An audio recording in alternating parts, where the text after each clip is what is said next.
Selamat pagi Bapak Ibu dan Saudara yang dikasihi Tuhan. Bersyukur kita dapat bertemu kembali dalam sapaan dan renungan pagi GKI Salatiga. Hari ini Kamis 30 Maret 2023 bersama saya Pendeta Helen Ruth Manurung. Mari kita berdoa. Terpujilah Allah, kami yang Maha Kasih dan Maha Mulia. Kami bersyukur atas rahmat-Mu yang selalu baru setiap hari. Saat ini kami sejenak akan merenungkan firman Tuhan. Kiranya Roh Kudus menolong kami memahami dan melakukan firman Tuhan. Dalam nama Tuhan Yesus Kristus, kami berdoa. Amin. Renungan hari ini berjudul Tahan Banting Menghadapi Penderitaan.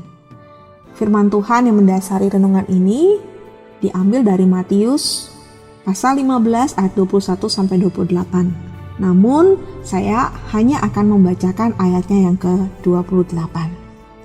Matius 15 ayat 28. Maka Yesus menjawab dan berkata kepadanya, "Hai ibu, besar imanmu, maka jadilah kepadamu seperti yang kau kehendaki." Dan seketika itu juga anaknya sembuh. Saudara-saudara, sebagai bagian dari keluarga tentu kita pernah memiliki pengalaman menjaga, merawat orang tua atau anak atau saudara kita yang sedang sakit. Dalam keadaan sakit, mereka terbeban dan menderita. Menghadapi itu, keluarga tentu tidak tinggal diam. Sikap empati diberikan bagi yang sakit. Segala daya dan upaya dilakukan dengan sungguh-sungguh demi kasih kita kepada yang sakit dan yang menderita itu. Perempuan dari Kanaan memiliki seorang anak yang sakit. Dalam Alkitab, anak dari perempuan itu disebut kerasukan setan. Siapakah perempuan Kanaan itu? Saudara, pada masa Yesus berkarya, orang Kanaan disebut sebagai bangsa yang tidak mengenal Allah. Orang-orang Israel yang mengaku sebagai bangsa pilihan Allah seringkali menghakimi mereka sebagai bangsa yang rusak dan bangsa yang tidak pantas menerima keselamatan Allah. Tampaknya perempuan yang anaknya sakit itu adalah seorang janda. Dalam pandangan masyarakat Israel kala itu, seorang janda adalah seorang yang tidak mendapat kehormatan karena status jandanya. Celakanya lagi, anak perempuannya kerasukan setan.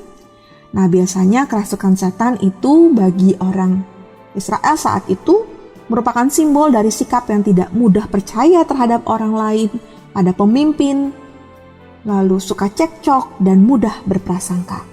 Melihat keadaan itu, rasanya penderitaan yang dialami oleh perempuan itu sangatlah rumit. Meski demikian, Alkitab menyebut bahwa perempuan itu menjadi teladan yang baik bagi kita. Peristiwa pertemuan Yesus dengan perempuan Kanaan itu dimulai dari kedatangan Yesus ke daerah orang-orang Kanaan. Yesus menemui ada begitu banyak orang. Rupanya, Yesus kurang mencermati kehadiran perempuan itu.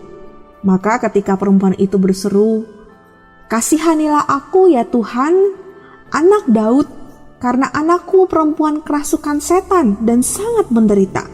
Tampak di situ Yesus abai dengan seruan itu. Apa yang terjadi dengan Yesus? Apakah Yesus memang abai dengan penderitaan?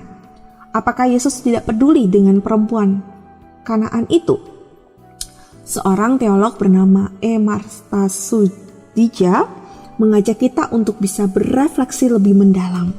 Yang pertama adalah perempuan Kanaan itu mengidentifikasikan dirinya dengan anaknya.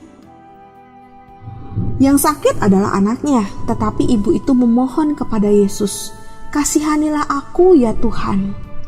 Bukankah semestinya ibu itu berkata, "Kasihanilah anakku yang sedang sakit"? Dengan berkata, "Kasihanilah aku ya Tuhan," sesungguhnya ibu itu sedang menunjukkan solider dan memandang kemalangan yang dihadapi oleh anaknya sebagai penderitaan dan juga kemalangan yang sedang dihadapi olehnya. Karena cintanya pada anaknya, si ibu mengidentifikasi diri dengan penderitaan anaknya. Dan karena imannya kepada Tuhan, ibu itu juga membawa penderitaan itu kepada Yesus. Demikianlah iman dan cinta selalu bergandeng tangan dengan doa dan solidaritas. Lalu hal yang kedua, daya tahan perempuan itu sangat istimewa. Lihat reaksi Yesus yang tidak ramah, yang tidak mengenakan, dan sikap diam Yesus di awal.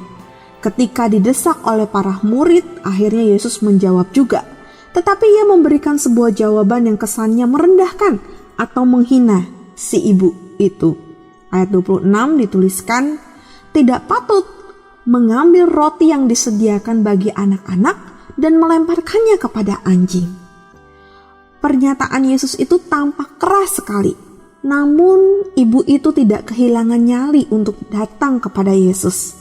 Ia mengatakan pada Yesus dengan pernyataan yang mengandung unsur humor.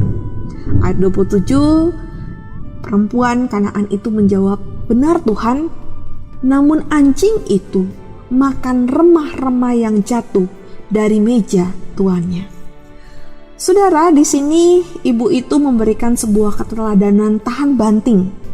Ketika Tuhan serasa diam, ketika Tuhan seakan-akan tidak menjawab seruan kita tetap percaya.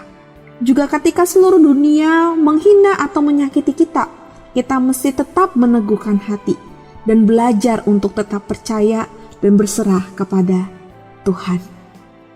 Hal yang ketiga, kita belajar dari ibu itu tentang bagaimana tetap berjuang meski seolah-olah tidak mendapat respon yang baik dari orang-orang di sekitarnya. Ibu itu tidak mutung, dia tidak marah, dia tidak bersikap kasar ataupun tegang. Seolah ia mengajarkan kepada kita bahwa mungkin Tuhan sedang menguji iman dan Tuhan mengharapkan kita untuk tetap bertahan.